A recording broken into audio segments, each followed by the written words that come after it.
அஸ்ஸலாமு அலைக்கும். Evening snacks வெள்ளை கொண்டக்கடலை சுண்டல்.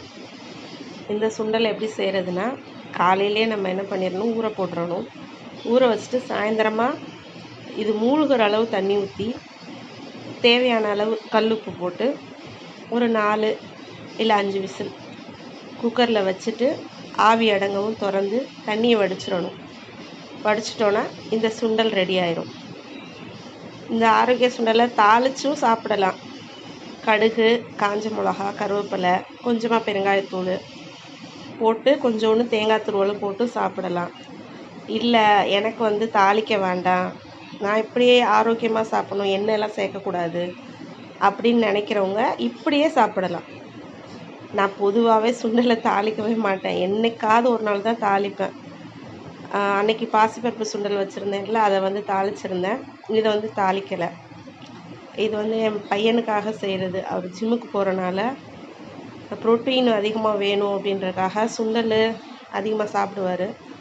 அதனால் சாயந்தர நேரத்தில் ஈவினிங் ஸ்நாக்ஸாக இந்த மாதிரி செஞ்சு வைக்கிறது.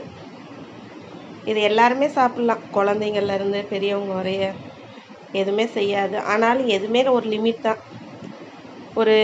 ஒரு கைப்பிடி அளவு சாப்பிட்றது என்னை கேட்டால் பெஸ்ட்டுன்னு நான் சொல்லுவேன்.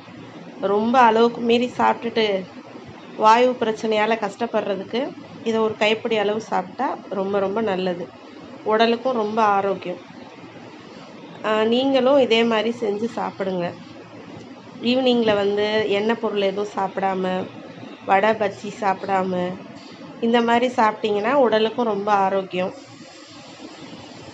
எனக்கும் ஆசை தான் வடை பஜ்ஜி சாப்பிடணுன்ட்டு, என்ன செய்ய, சாப்பிடக்கூடாது, அதனால சாப்பிட்றது இல்லை, வேறு வழி இல்லையே. நான் இந்த சுண்டலும் ரொம்ப சாப்பிட மாட்டேன், ஆனால் ரொம்ப டேஸ்ட்டாக இருக்கும் இந்த சுண்டல். ஒன்றும் இல்லை, தாளிக்கவே இல்லை, வெறும் உப்பு தானே போட்டிருக்கோம். ஆனால் நம்ம எடுத்து சாப்பிட்டா செம்ம டேஸ்ட்டாக இருக்கும். நீங்களும் செஞ்சு இதே போல் சாப்பிடுங்க.